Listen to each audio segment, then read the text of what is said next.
Hello दोस्तों, नमस्कार। कैसे हैं आप सब? उम्मीद करती हूँ आप सभी अच्छे होंगे। तो दोस्तों, सबसे पहले आप सभी का स्वागत है मेरे इस यूट्यूब चैनल में जिसका नाम है आप और हम व्लॉग्स। तो दोस्तों, आज जो व्लॉग है वो बहुत दिनों के बाद आ रहा है, क्योंकि पिथौरागढ़ में जो है वो वायरल चल रहा था काफ़ी सर्दी जुकाम वाला।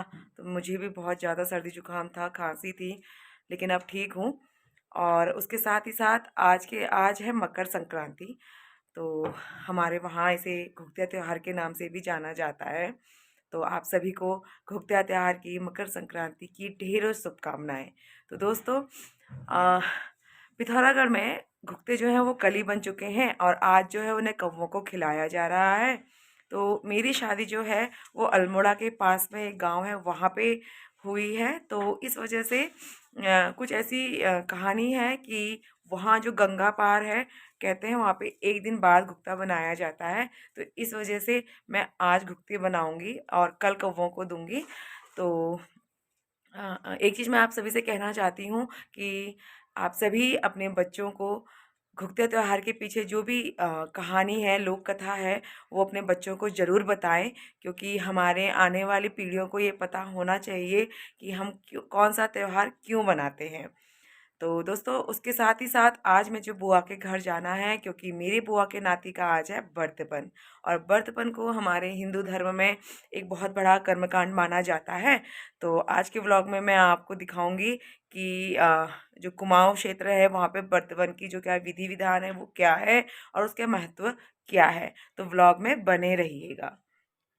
तो दोस्तों, मैंने कुछ घुघते ये बना लिए हैं।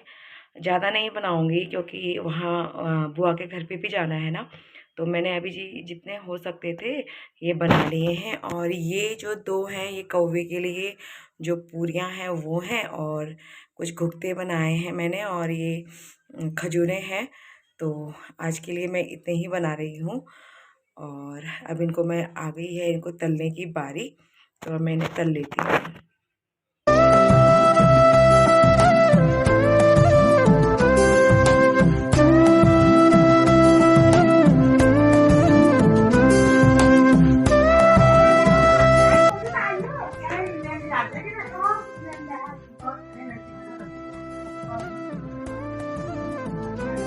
ये हो चुकी है तैयारी, और ये है हमारे भाई साहब, इनके सुपुत्र का बर्तवन बटुक के पापा।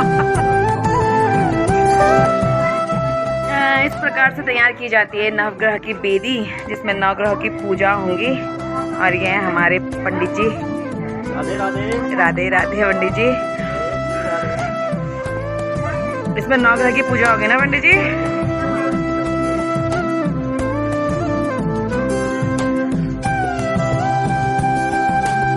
नौ खानों में 9 अलग अलग रंगों के साथ बेदी को सजाया गया है। और ये रही हवन सामग्री। तो दोस्तों, जल्दी जल्दी घर का काम निपटा के मैं पहुंच चुकी हूँ अपनी बुआ के घर। और यहाँ पे जो है अब पूजा की सारी तैयारियां हो चुकी हैं, और अब जो ये बर्तपन की विधि है वो शुरू होने जा रही है। तो आप लोग ब्लॉग पे बने रहिए।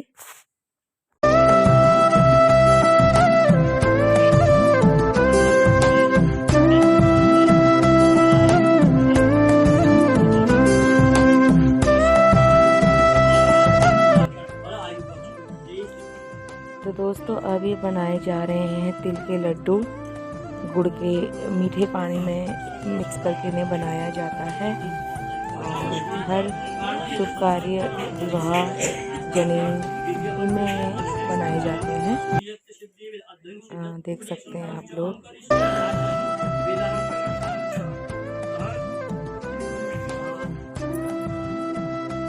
साथ ही में यहाँ पर बनाए जा रहे हैं ये आटे से गणेश भगवान जी। देखिए कितने सुंदर तरीके से गणेश जी की जो प्रतीक है उनको बनाया जा रहा है यहाँ पे।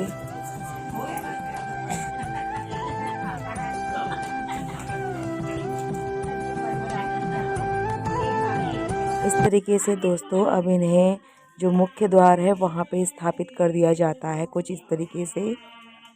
और आप अभी जो ये गीत सुन रहे हैं, इन्हें शगुन आखर कहा जाता है। फाग भी इन्हें बोला जाता है। शुभ कामों में हर एक विधि के लिए अलग अलग तरह के कुछ गीत होते हैं, जिन्हें शगुन आखर कहा जाता है, फाग कहा जाता है, और ये हर शुभ काम में गाए जाते हैं।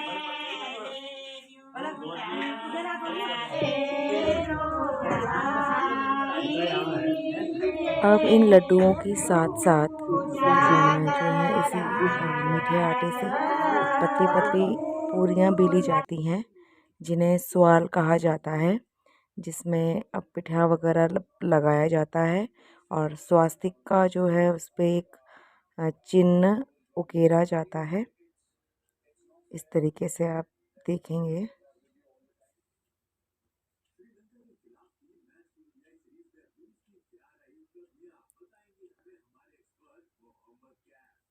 इस तरीके से बनाए जाते हैं। 5 जो पहले भगवान को चढ़ाए जाते हैं, बाकी जो एक्स्ट्रा बनाए जाते हैं वो वहाँ पे जो भी लोग होते हैं उन्हें बांटा जाता है।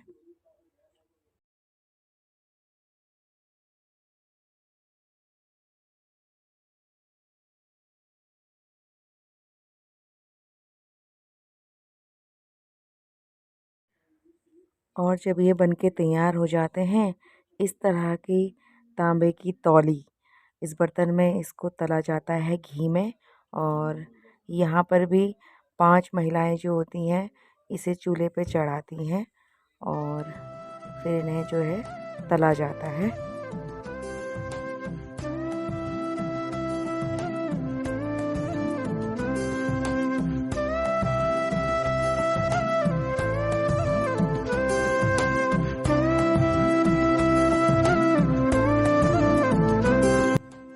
तो दोस्तों यहाँ पे चल रही है नवग्रह पूजा, और हर ग्रह के लिए एक अलग रंग का कपड़ा भी यहाँ पे बेदी में रखा गया है।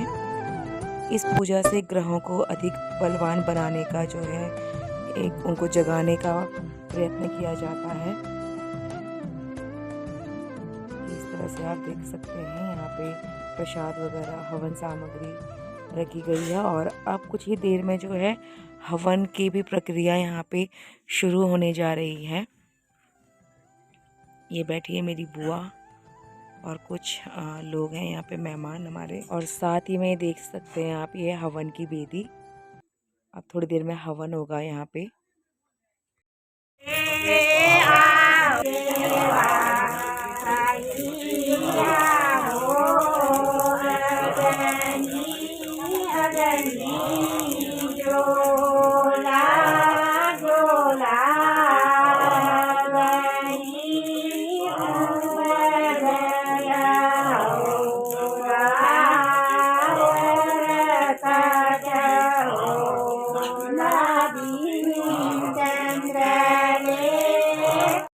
अब हवन के बाद यहाँ पे अभय जो मेरे भाई का बेटा है, इसके बालों को काटने की बारी आ चुकी है और यहाँ पे इसके सर के सारे बालों को उतारा जाएगा इस तरीके से।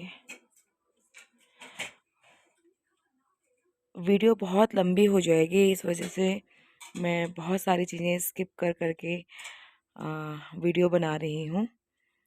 कोशिश कर रही हूँ कि आप तक सारे जो प्रक्रिया है इसकी वो आप तक पहुँचे।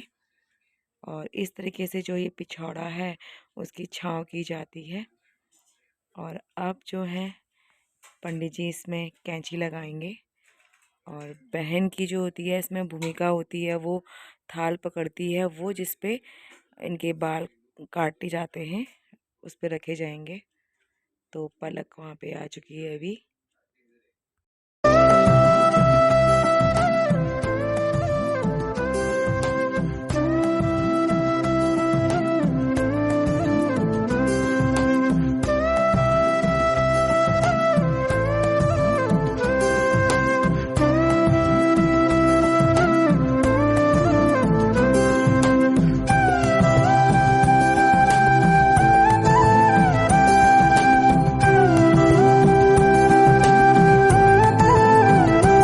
दोस्तों अब पंडित जी से सुनते हैं बर्तन की क्या भूमिका है। हाँ, तो हमारे जो धर्म है, ये जो जनेऊ किया था हमने अभी, जनेऊ में बहुत महत्ता है इसकी, है ना, बहुत महत्ता है। तो जनेऊ में अभी हमने ग्रह जाग किया सर्वप्रथम तो ग्रह जाग का मतलब है कि जो हमारे भाग्य के जो ग्रह सोए हुए हैं, यानी कि जो कमज़ोर ग्रह हैं, जो नीच ग्रह हैं, तो हमको जाप करने से, पूजा करने से वो ग्रह सब जो है टूट जाते हैं, उच्च फल को प्राप्त कराते हैं, तो यश मिलता है। हाँ, तो यश मिलता है हमको, आयु बढ़ती है उससे ना, और ज्ञान बढ़ता है। ये जरूरी होता है ना? बिल्कुल जरूरी है। हमारे हमारे हिंदू धर्म में जो है 16 संस्कार कहे जाते हैं, उस 16 संस्कार में एक संस्कार ये भी है, उपनयन संस्कार। धन्यवाद पंडित जी, धन्यवाद।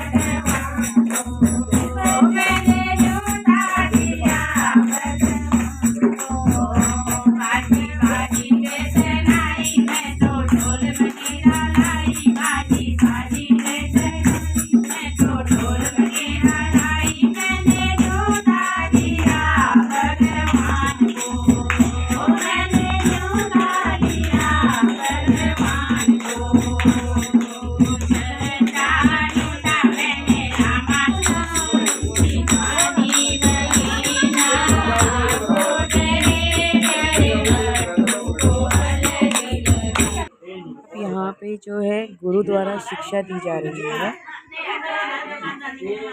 और फनी बात ये है कि जो अभय है उसे हिंदी में तो कुछ आता ही नहीं है, लेकिन यूरोप रहने के बाद भी दादा और भाभी ने उसे गायत्री मंत्र सिखाया हुआ है, जो बहुत अच्छी बात है और वो बहुत अच्छी तरह से वो बोल पाती है।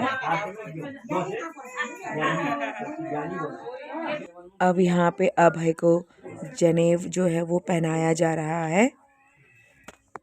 तो दोस्तों अब जो बटुक हैं उन्हें उनकी माताजी वापस ला रही हैं गुरुकुल से। तो अब यहीं पे व्लॉग को समाप्त करती हूँ, क्योंकि अगर व्लॉग बहुत लंबा हो जाएगा इसलिए। और आई होप कि आप सभी को व्लॉग पसंद आया होगा। मैं उम्मीद करती हूँ कि आप सभी का सपोर्ट, सहयोग जो है वो मुझे आगे भी मिलता ही रहेगा। बहुत जल्द मिलते हैं नए व्लॉग में, तब तक अपना ध्यान रखिए। Thanks for watching.